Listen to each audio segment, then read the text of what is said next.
Olá pessoal, comandante Leonardo Matos aqui, esse é o nosso Conexão Gel número 153, hoje é sexta-feira, dia 8 de outubro de 2021. Antes de iniciar o nosso Conexão de todas as sextas-feiras, lembrar a vocês que temos o nosso canal no YouTube, no Spotify, aqueles que desejarem seguir, aqueles que gostam, que ainda não estão seguindo, não esqueçam de seguir o canal lá no YouTube. E se gostarem, obviamente, dos podcasts, também deixar o like no final sempre ajuda. E comentários são sempre bem-vindos, né? Sugestões de pauta, sugestões de itens, podem me mandar tanto lá no YouTube, nos comentários mesmo, ou até no LinkedIn, ou seja, alguns lugares, alguns meios de acesso que vocês podem ter para me ajudar a montar a pauta de cada podcast das sextas-feiras. O primeiro tema que vou trazer para vocês hoje é a questão daquela denúncia da ex-funcionária do Facebook no último domingo, no programa 60 Minutes da rede CBS americana, um programa bastante conhecido nos Estados Unidos.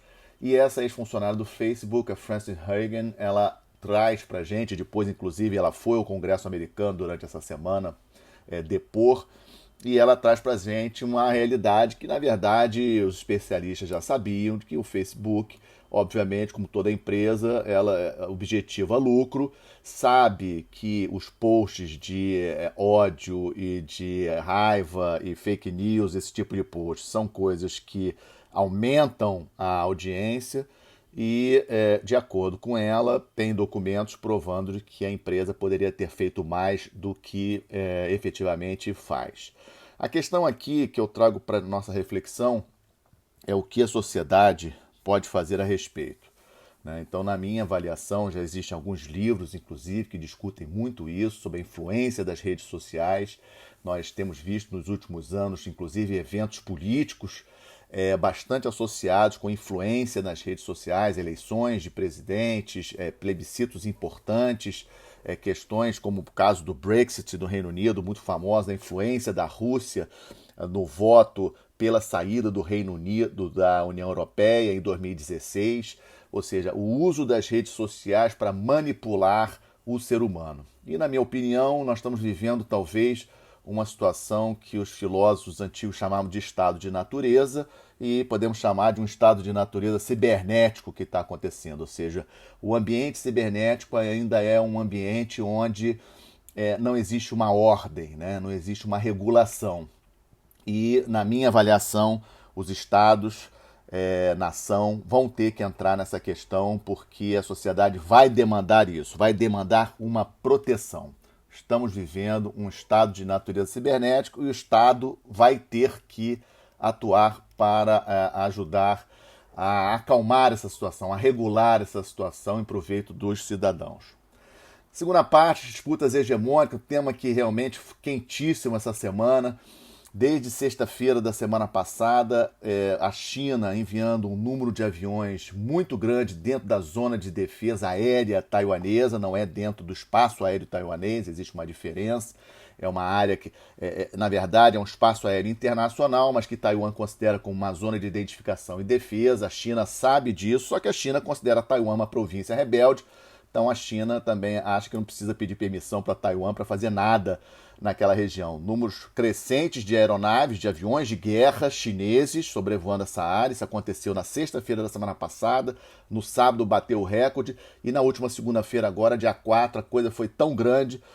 O número de aviões ultrapassando 50 aeronaves de guerra dentro dessa zona de defesa, que acabou levando na terça-feira o presidente Biden a ligar para o presidente Xi Jinping, né, uma ligação obviamente importante entre os dois líderes dos países mais importantes do planeta, e eles se acertaram em, primeiro, a nota pelo menos que saiu do governo americano. O Biden reforçou que os Estados Unidos reconhecem a China como única China, né, e que espera uma solução pacífica em relação à questão de Taiwan. Ou seja, não fez uma defesa da independência de Taiwan, não falou nada de independência de Taiwan, pelo menos está assim na nota, mas nós sabemos que na prática, no fundo, esse telefonema do Biden provavelmente foi para acalmar a situação ali na região, muito tensa. A presidente de Taiwan, a Tsai Ing-wen, ela chegou a fazer uma declaração dizendo que seria catastrófica, ela usou essas palavras, catastrófico para as democracias asiáticas se tivesse se Taiwan sofresse um ataque chinês. O próprio ministro da Defesa taiwanês chegou a falar que a invasão, a China estará pronta para uma invasão de grande escala a Taiwan até 2025, né? Ou seja, mais perto até que alguns especialistas americanos já tinham comentado. Então, esse telefonema do Biden para o Xi Jinping, na verdade, foi mais nessa direção, para acalmar. Vamos lembrar também da presença de dois porta-aviões americanos, dois porta-aviões de grande porte, dois porta-aviões nucleares americanos operando na região, mais o porta-aviões inglês, mais o porta-helicóptero japonês, ou seja, esses 4 grandes navios operando próximos ali, no sul ali do Japão. Ou seja, toda essa tensão na região, a coisa cresceu tanto que, inclusive, acabou sendo divulgado essa semana que um submarino americano chegou a colidir com algum objeto no Mar do Sul da China. 11 militares dentro do submarino ficaram feridos. Não temos muitos detalhes. O submarino ainda não chegou em Guam, a previsão de chegada dele. Ele é um submarino da classe Seawolf, é um submarino de ataque. Ele é propulsão nuclear, mas não é balístico. É um submarino muito rápido, mas por ser muito caro, a Marinha Americana abandonou o projeto. Só tem 3 submarinos dessa classe, mas é mais um elemento que mostra o grau de tensão naquela região do planeta. Sem sombra de dúvidas, a questão de Taiwan é uma questão central e vamos seguir acompanhando por aqui. O outro tema que trago para vocês nesse bloco, um exitoso lançamento de míssil hipersônico russo, não é nuclear, um míssil de altíssima velocidade, a partir de submarino. Né? A Rússia ela declarou na segunda-feira dessa semana o êxito do lançamento desse míssil, um míssil muito moderno. E qual é a questão desse míssil? Qual é o grande o diferencial desse míssil? É porque, por ser de muita velocidade, os sistemas de defesa antimíssil não conseguem destruí-lo. Né? Essa é a grande questão. Ou seja, é um míssil que não consegue ser abatido. Por ser muito rápido, os sistemas de defesa aérea não conseguem detectar e reagir a tempo de abatê-lo antes de atingir o alvo. E esse teste exitoso na segunda-feira foi a partir de submarino, ou seja, pode ser lançado de uma plataforma, que é o caso do submarino, que se esconde, né? Ou seja, difícil de ser detectado. Então é esse desenvolvimento tecnológico da Rússia muito significativo. Esse míssil já tinha sido lançado de navio, de superfície, de aeronave, e agora já pode ser lançado também por submarino, uma demonstração da força da indústria de defesa russa. Lembrando que a Rússia é o segundo maior exportador de armas do mundo, perde apenas para os Estados Unidos, tem a França em terceiro, ou seja, a Rússia ainda ela se sustenta, obviamente, pela questão de gás e petróleo, mas também muito pela indústria de defesa. Na terceira parte do nosso Conexão, balanço da pandemia, não tem muita coisa, novos antivirais sendo testados no mundo, uma excelente notícia, os números de uma maneira geral, tanto de mortos como internações e novos casos caindo. A Rússia, que chamou a atenção essa semana com a curva da Rússia cresceu de uma maneira assim que preocupa um pouco as autoridades, obviamente, em termos de número de mortos. Reino Unido deu uma crescidinha em número de casos também essa semana, mas em linhas gerais o mundo, a situação da pandemia, graças a Deus, tem melhorado bastante. Quarta parte, estamos de olho, algumas questões para trazer para vocês. Primeiro, na segunda-feira, o novo primeiro-ministro do Japão, o Fumio Kishida, lembrando que o Kishida ele foi chanceler do Shinzo Abe, primeiro-ministro japonês.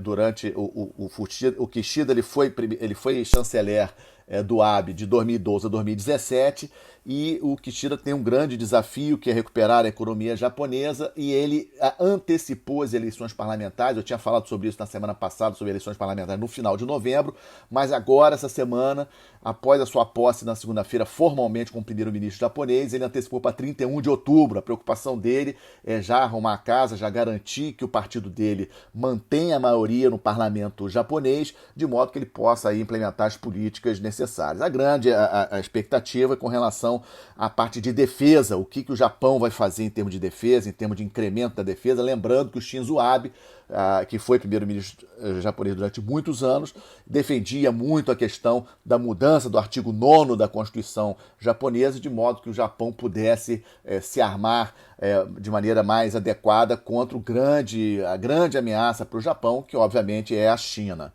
Segundo tema aqui do Estamos de Olho para vocês, estamos aguardando a definição do novo chanceler alemão, o Olaf Scholz, que é o líder do partido de centro-esquerda na Alemanha, deve ser confirmado como primeiro-ministro, como chanceler, na Alemanha chama-se chanceler. Essa semana os entendimentos com os verdes, Partido Verde, lembrando, o Partido Verde ficou em terceiro lugar nas eleições na Alemanha e os liberais que ficaram em quarto. Então a centro-esquerda alemã parece que vai realmente se entender com os verdes, com os liberais. Isso aí, uma grande derrota para o partido da Angela Merkel, que sai com uma popularidade muito grande, uma situação bastante interessante. Ela saindo com uma popularidade muito grande, mas o seu partido não conseguiu vencer as eleições. Chama a atenção apenas que o AfD, aquele partido de extrema-direita na Alemanha, caiu para a quinta posição no parlamento alemão, mas permanece como o partido mais votado em alguns estados da antiga Alemanha Oriental, que são estados com renda per capita menor, com nível de desenvolvimento menor. Então, o fato do AfD ainda ser um partido com expressão razoável em alguns estados dentro da Alemanha é algo que a gente precisa ficar de olho. Outro tema também para vocês: Colômbia cria um grande comando militar na fronteira com a Venezuela. A gente comentou muito aqui já em outros podcasts sobre as tensões na fronteira entre Venezuela e Colômbia. Lembrando que mais de 5 milhões de venezuelanos já fugiram do país desde 2013. E a Colômbia, obviamente, o país mais afetado, que recebeu o maior número de venezuelanos, mais de 1 milhão de venezuelanos foram para a Colômbia, e aquela região, a fronteira entre Colômbia e Venezuela, com muitos problemas, muitos grupos de narcotraficantes, guerrilheiros, etc.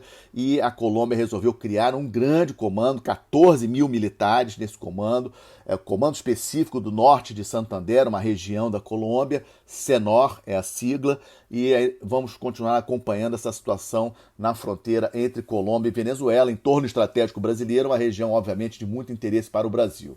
Outro tema também que trago nessa parte do Estamos de Olho: negociações entre Estados Unidos e Irã sobre o programa nuclear iraniano. Devem ser retomadas, as informações todas que li essa manhã confirmam que isso deve acontecer.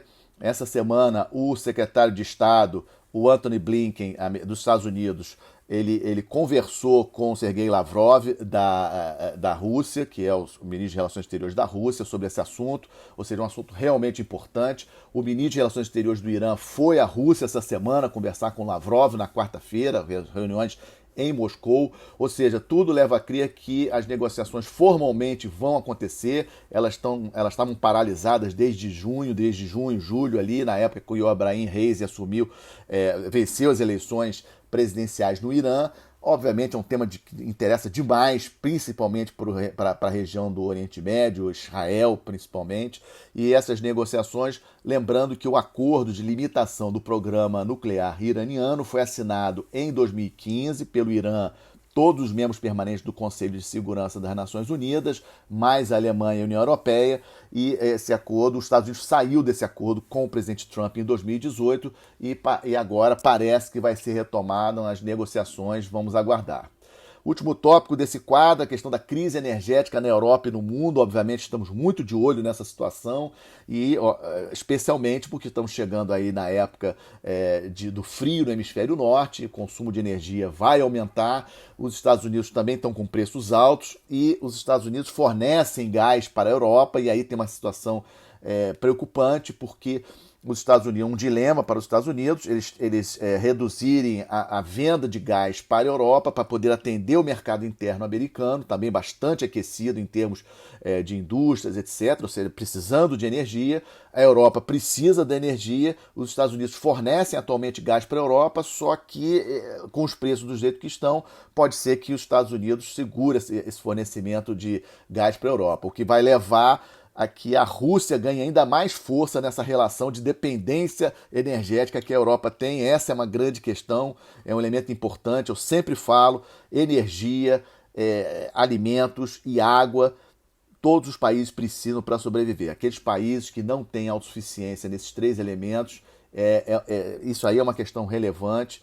e a Europa sofre muito disso. Essa semana, o Reino Unido, por exemplo, aquela questão da falta de combustível nos postos de gasolina, o exército inglês começou a atuar a partir de segunda-feira com motoristas do exército inglês levando caminhões de combustível, uma cena impressionante, parecemos que estamos realmente em época de guerra, para poder atender ao abastecimento de postos de gasolina pelo Reino Unido. Uma situação realmente inusitada. Então vamos acompanhar um tema sem sombra de dúvidas de grande relevância. E aí fecho o nosso Conexão, como sempre, uma boa notícia. Números da balança comercial do Brasil em setembro, superávit mais uma vez, 4,3 bilhões de dólares de superávit em setembro. De janeiro a setembro desse ano, tivemos um recorde, nunca tivemos um superávit de balança comercial desse valor, 56,4 bilhões de dólares, o superávit da balança comercial de janeiro a setembro. É sim, é uma boa notícia, é recorde, é importante para a economia brasileira. Temos vários problemas ainda para acertar, mas eu gosto sempre de fechar o nosso Conexão Gel com uma boa notícia, e é com ela que me despeço de vocês, desejando a todos um excelente final de semana e até a próxima sexta-feira. Obrigado.